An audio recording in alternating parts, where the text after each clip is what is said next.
News Talk 820 WBAP now on FM at 93.3. Make it a preset. 800-288-WBAP is our number. That's 800-288-9227. What a day in the courtroom today for Donald J. Trump. This is a big day. And I have switched. I've pivoted. And today I think that this jury is not going to convict. They might, but never say never. But this is obscene now. Today, Attorney Michael Cohen, who is the one who's the convicted felon, serial perjurer, called a liar by a federal judge for all the lies that he had and says and does. Today it came out that he stole $60,000 from Donald J. Trump. He stole $60,000 from Trump. He admitted that he stole the money. And he said, that's what was owed. I didn't feel Mr. Trump deserved the difference. That's a lot different than I stole $60,000 from my boss on the transaction at the heart of this case.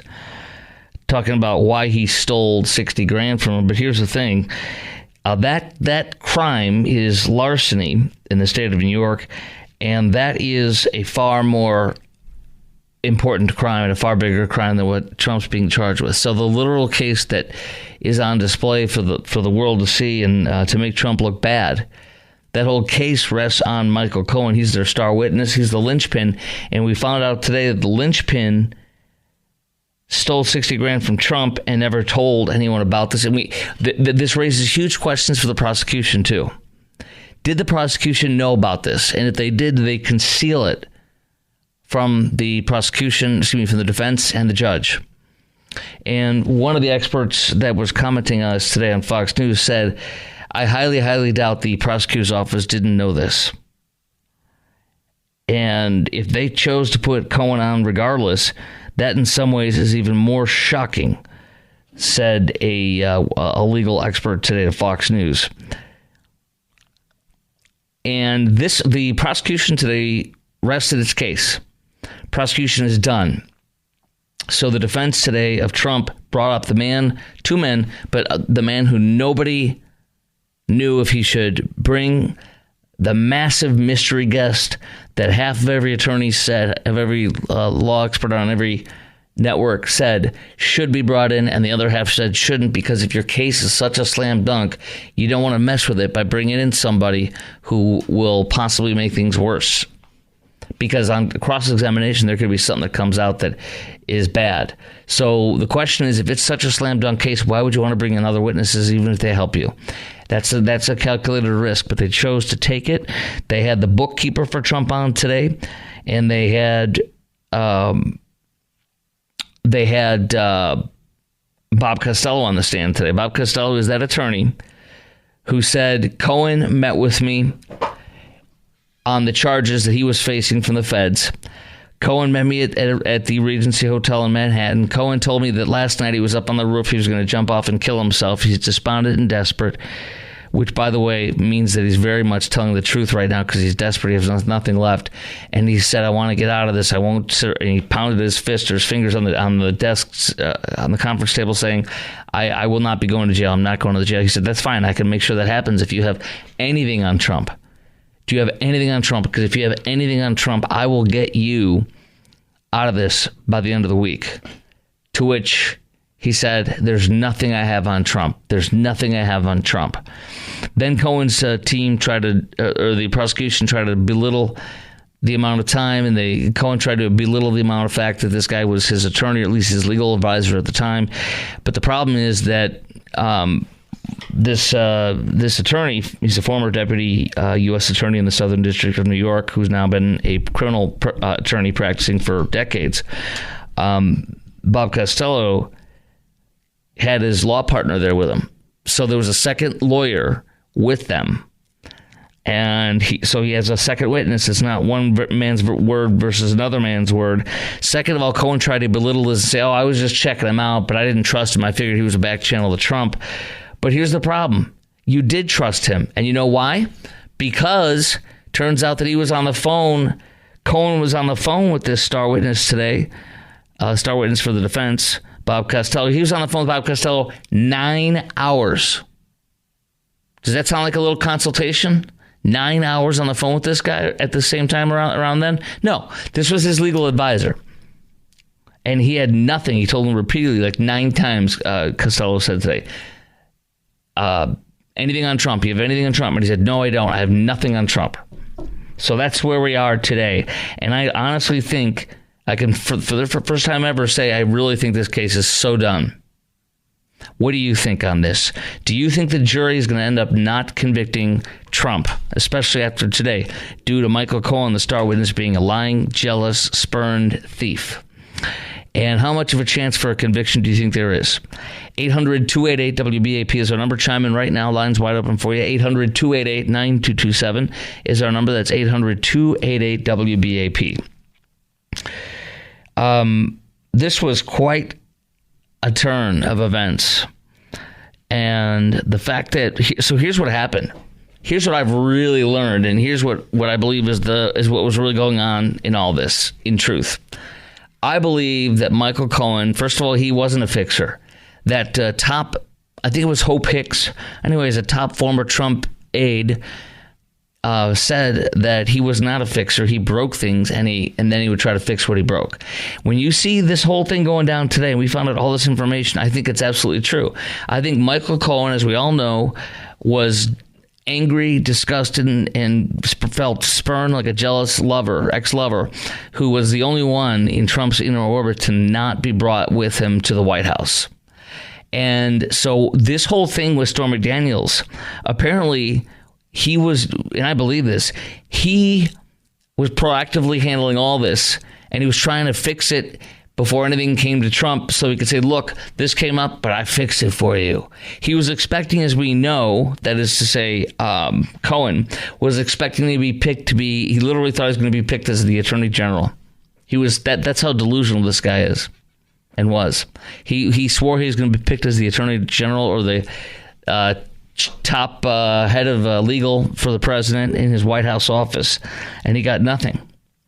So he was angry, he was spurned, and he felt, in fact, this came out in court today, he felt like he deserved, he didn't get the bonus he did the year before that year. He didn't get the same bonus, so he thought I was going to steal this to make up for what I was not given. This man is a lying thief, a very, very bad character, and he appears to always have been this way. He is a desperate and disjointed and sad man. I mean, he really is. This is amazing. And if the prosecution knew that he stole 60 grand from Trump and hid it, they can get in big, big legal trouble for that. And if they didn't know, then the other way around it is they're massively incompetent if they didn't check this out on background. Some other defense attorneys say they check out everything on him on every angle, so because they're going to bring him up in the trial. And if there's anything like this, they ain't going to bring him up there. So they doubt that they didn't know about this and yet hid it, hoping that nobody would find it, that he stole 60 grand from Trump. This is amazing. I think it's done. Stick a fork in it. What do you think? Do you think the jury will end up not convicting Donald J. Trump due to Cohen being a lying, jealous, spurned thief? And how much of a chance for a conviction do you think there really is? Lines wide open for you. Chime in right now at 800-288-WBAP, 800-288-9227. Also coming up next on this, there is a big decision before the verdict comes down, whether to charge for felonies or misdemeanors, and why the judge and or prosecution may want to do that, and why Trump may want to do that, but he probably won't. All that's next on the Chris Crock Show on News Talk 820 WBAP, now on FM at 93.3. 800-288-WBAP is our number. That's 800-288-9227. News Talk 820 WBAP, now on FM at 93.3. Make it a preset. 800-288-WBAP is our number. That's 800-288-9227. Well, the big decision before the Trump verdict is this, as written today in the Wall Street Journal. They could... There's three ways it could happen. Trump's team could ask for them to consider misdemeanors a lower offense, carrying lower penalties.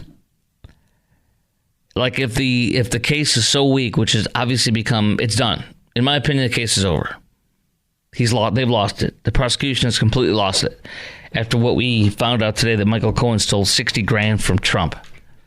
I mean, he did break everything and then say he was going to fix everything, and he was a disaster. And he's a very troubled man internally. And boy, does he like money, and he'll do anything to get it. And I also found out today, I don't know if you heard this, he made $4 million in his book sales. $4 million. And you're going to tell me he doesn't have nothing to lose? If he loses this case, if he doesn't get Trump convicted in this case, he will not be able to milk anything ever again. Nobody's going to care. And that's what we're about to see happen. This is his one cash cow, and putting Trump in jail will get him a massive tour circuit and and more money. $4 million of the books and trinkets. The big decision, though, is Judge Merchan could instruct the jury to only consider misdemeanors. The jury could consider to just charge him with misdemeanors, or Trump can ask for it. And I don't think that's going to happen. I don't think it should happen. And I don't think Trump would ever agree to say, yeah, I'll accept a misdemeanor. Because I think he's proud, number one, but also this is clearly not a crime. There's nothing to happen here. Cohen, it's just really unbelievable. Entitled, spoiled, compulsive liar, constant liar for all his life, apparently, and thief. What is left to make this man look like terrible from every angle? There's nothing left. And so I wanted to ask you this, though. Do you think the jury is going to end up not convicting Trump, finding him, quitting him, or getting deadlocked or whatever, due to Cohen being a lying, jealous, and spurned now thief? And how much of a chance for a conviction do you think there really is? 800-288-WBAP is our number, 800-288-9227. I think there's very, very, very little chance. I think it's over. I think it ended today. I mean, spectacularly. A lot of people weren't sure if they should have put Bob Costello on, and the judge did admonish him for rolling his eyes and some other things, and cleared out the courtroom and yelled at him because he was thinking it was ridiculous what the judge was doing. This guy should know. He's been an attorney for 50 years in Manhattan. He was a former deputy, like the number 2 guy or number 3 guy at the Department of Justice. What do you call it? The Southern District of New York as a U.S. attorney. So, yeah, not good for this case. And I think Cohen really does need to be looked at suicide watch when this goes down and he doesn't get his money and he doesn't win the case, that Trump doesn't get put in jail. I don't think that's going to happen. This is going to backfire so badly on the left. They're going to wish they never had brought this case. Never. That's where I foresee it right now. How about you? 800-288-WBAP is our number. That's 800-288-9227. Now, let me play a little audio, too. Here is Trump at the trial today. I'm here instead of campaigning. I was supposed to be making a speech for political purposes. I'm not allowed to have anything to do with politics because I'm sitting in a very freezing cold courtroom for the last 4 weeks. It's very unfair. I love how he keeps calling it the ice box. Today he said, I'm going back to the ice box. They got me locked in this ice box, or they got me locked in this refrigerator. I love it. That's so him. Do you want this guy back in? I do. Oh my gosh, is it fun? Plus our money comes back much better. I put a graph up that shows how bad our situation is under Biden versus him, by the way. It's incredible. You got to see this here. It's a bar graph. Not a bar graph, but a graph or a chart showing what the economy was like under changing the household net worth. Changing the household net worth since the start of the presidency under Biden and under Trump. Under Biden, it's like anemic at best. Under Trump, it goes straight up in the last year or two. It's unbelievable. It's all actually the whole Trump time is on an upward angle. It's amazing. It's absolutely amazing. Absolutely amazing. That came from the Federal Reserve. It's on my Twitter and on my Facebook, at Chris Crock Show. That's at Chris Crock Show. You're going to hear in just a moment what is being called the latest blunder by Joe Biden, what he said today to unions and stuff. But this isn't a blunder. This is a man who has dementia or something like that. He really does. We'll get to that in a minute. You'll hear it. I got what Biden said. I'll play it for you. But first, let's go to Lenny in Carrollton. You're on 820 AM and now 93.3 FM WBAP. Hey, Lenny. Hey, how are you? Good. How are you? Good. I've been listening to you guys for a long time. You're awesome. Thank you. I love the truth. It's a beautiful thing. It is. And I'm from New York, and I'm not a proud New Yorker right now. Wow. I think the judge needs to be disbarred, and I think anyone else who thought that this case should have gone in front of a jury should have consequences because they just wasted the taxpayers' money. And I've never seen so much bull crap in my life, and I do have a law background. You do? So it's even sadder. Yeah. Did you go to did you go to law school? Did you work as a legal clerk? Tell me about that. Never did go to law school. Couldn't afford it. Yeah. Unfortunately. But yeah, this case is ridiculous. It is. I've never seen a piece of evidence that would hold up, and the election board wouldn't even prosecute him. Yes, the FEC. So where are we going with this? Not only would they not prosecute him, but they wouldn't even fine him like they did Hillary Clinton for the same thing. Right. And then the Biden Justice Department looked at it, and they chose not to prosecute in the Southern District of New York. And then the Alvin Bragg's predecessor Cy Vance chose not to prosecute it. And then Alvin Bragg said, I can't do it. There's nothing there. But then when one of his top prosecutors underneath Bragg in his office left and wrote a book attacking him for not going up to Trump, then he decided to bring the charges. It's all a disgrace. Yeah. It's all a joke. And there is no crime. They still haven't told the people where the crime is, what the crime is that Trump did. No, nothing. There is nothing. I mean, if you have all these other people that are more precedented than the state of New York, it should never happen. Should never happen, and they should be held accountable legally for falsifying. Amen. A case. And there will be a motion to dismiss again that they'll introduce today. Tomorrow it'll go through, and then the judge will decide, but I'm sure he will not. He's so biased. Last question is, when did you come here from New York? 12 years ago. Okay. Well, glad to have you, Lenny, and appreciate your call. Great call. Keep it up. 800-288-WBAP is our number. 800-288-9227. Next, Biden bizarrely suggests he was vice president during the pandemic in what the New York Post is calling the latest blunder. I don't consider that a blunder, and I'm going to tell you why. But you also hear what he said. And it shows clearly this man has dementia or something of that nature. It's insane how far this guy has gone. When you see it and you hear it and you're like, this is like this. I don't want to exaggerate, but to me, like, this is like one of the worst ones yet. All right. That's coming up next on the Chris Crock Show on News Talk 820 WBAP, now on FM at 93.3. News Talk 820 WBAP, now on FM at 93.3. Great choice of music right there. I think I saw him in concert at least once, if not, I think twice. Wildflowers Tour.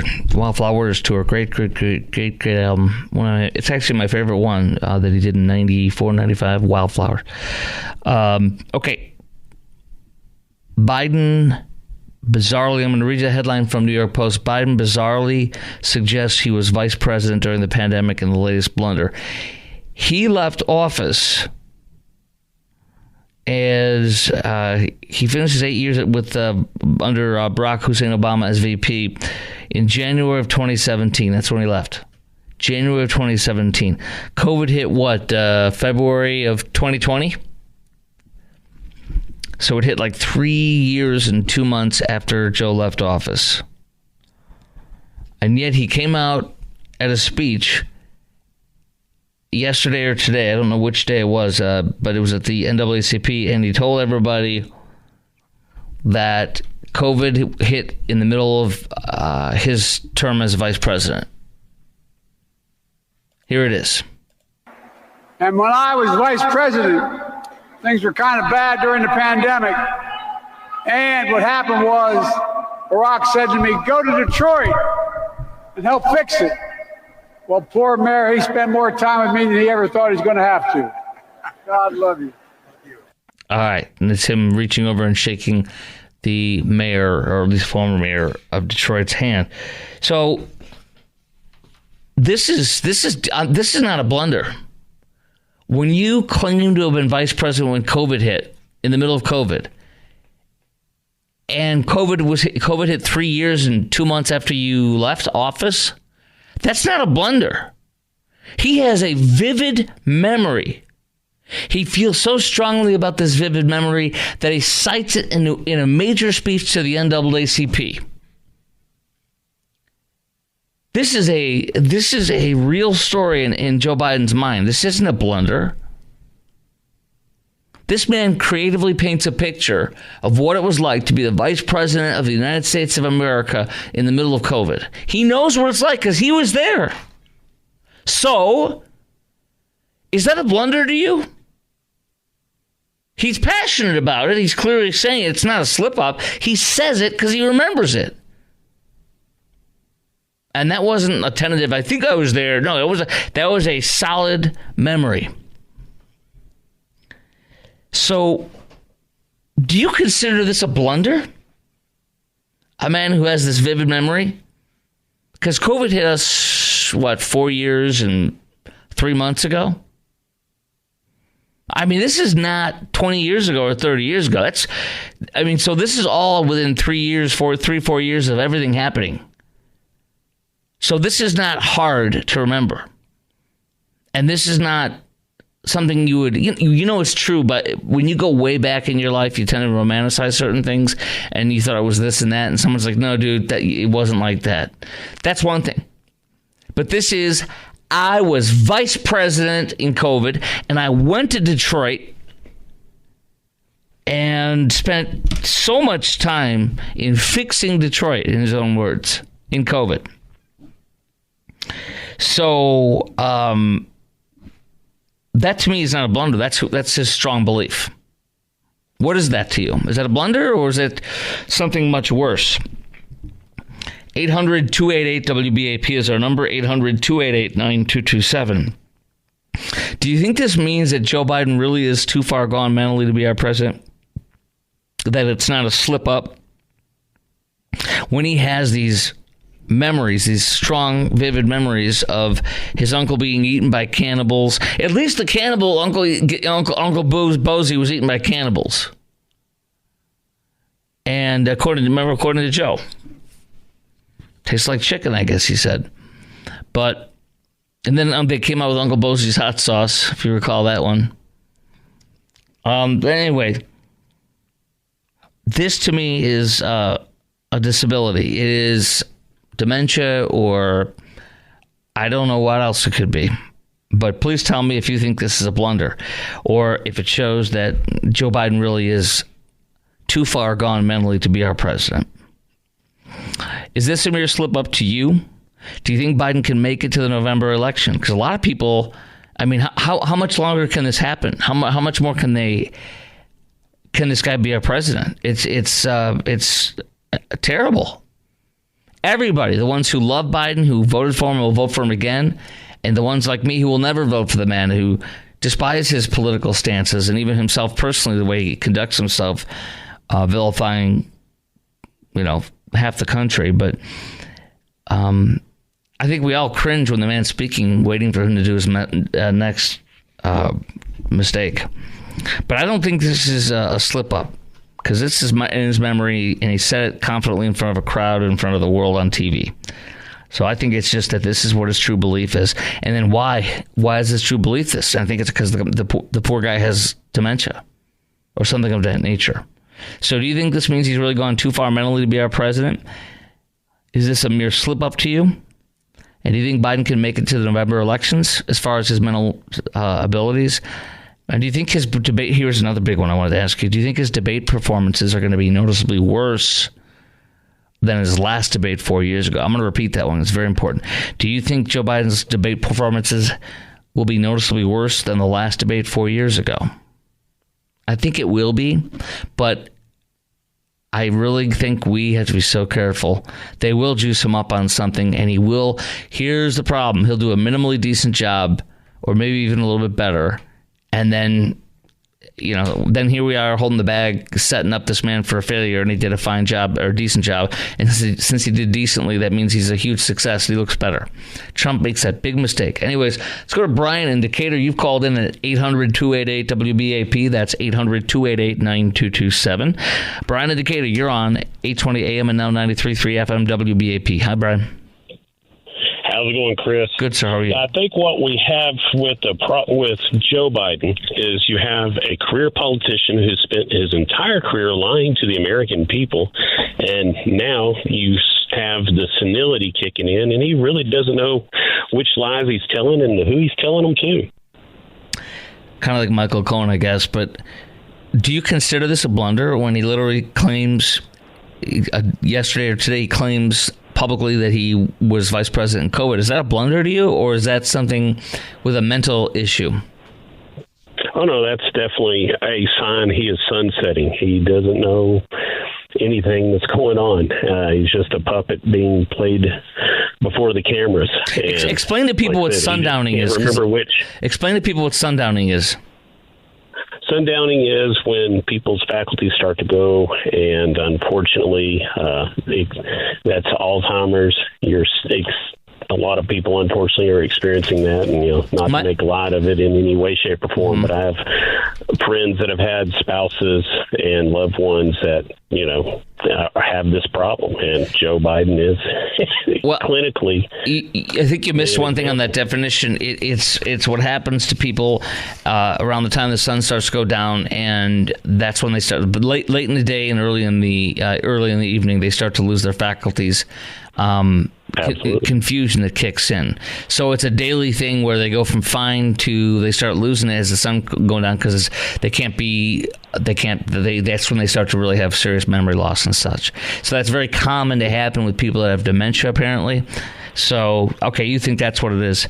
All right, you think he's going to last till November, and do you think he'll do just as good as in the debates as he did 4 years ago? I don't know that they can juice him up enough to make it through it. My biggest concern is them debating him before the Democratic convention, and that being the final thing for the Democrat Party to replace him with a more viable candidate. I don't think they will, because I don't think he'll let him. That's just my theory. Well, I appreciate your call, Brian. There you go. Thank you. A little slow there on the draw. Okay, coming up next on the Chris Crock Show on News Talk 820 WBAP and now on FM at 93.3. This is another unbelievable thing. The ICC, which is the United Nations, independent criminal court for the world, supposedly. This would be the outfit that would go after the Super Friends, Zan and Jaina, if they are. Is that what their names were, the Super Friends? And the Space Monkey Gleek. This is the kind of thing where if they did something wrong, there'd be a warrant out for them for the International Criminal Court. They would come for them. It's almost like the Intergalactic Criminal Court. They will get you. They rule over the world. Or as my daughter would have said back in the day when she was really young, the word. They rule over the world. You must take them seriously. They have issued warrants for the defense minister of Israel and the prime minister of Israel and one other Israeli official.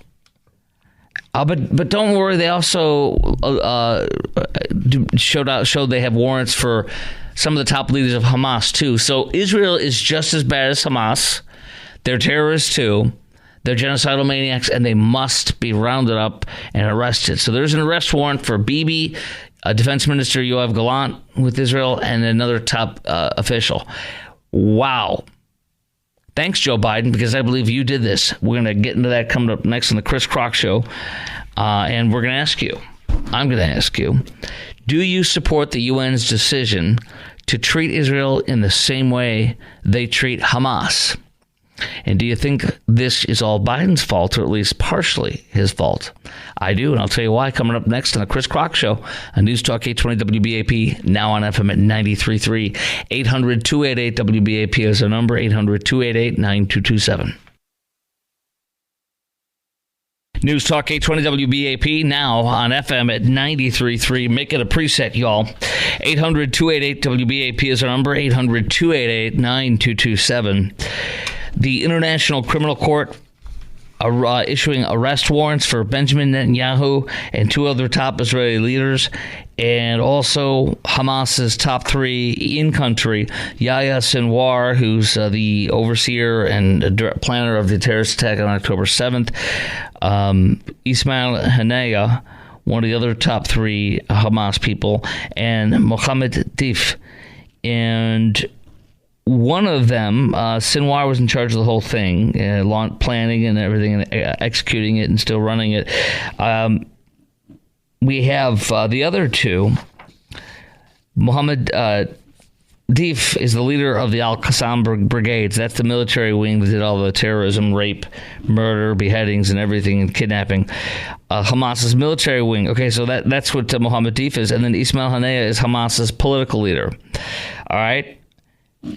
It's for war crimes because of hostages being kept in inhumane conditions, some subjected to sexual violence, including rape while being held in captivity. The other three top leaders are criminally responsible for extermination, in other words, genocide, and murder as a crime against humanity, taking hostages as a war crime, and rape and other acts of sexual violence. So what are the arrest warrants for the Israeli people? The arrest warrant for the Israelis is for war crimes. I don't. It's funny. They call it for allegedly committing war crimes during the conflict in Gaza. Quote, they have reasonable grounds to believe Netanyahu and Yoav Gallant, the defense minister, quote, bear criminal responsibility for war crimes and crimes against humanity committed in the territory of the state of Palestine. There's no state of Palestine. Those crimes include starvation of citizens as a method of warfare, intentionally directing attacks against civilian population. Okay. They're not starving anybody. They're bringing in hundreds of trucks all the time, like a day or every week. I mean, tons. It's all getting stolen by Hamas. They shoot their own people and steal food from their own people, and everybody knows that. So this is shocking. This is disgusting, and it is the most vile thing anybody claiming any legitimacy could do.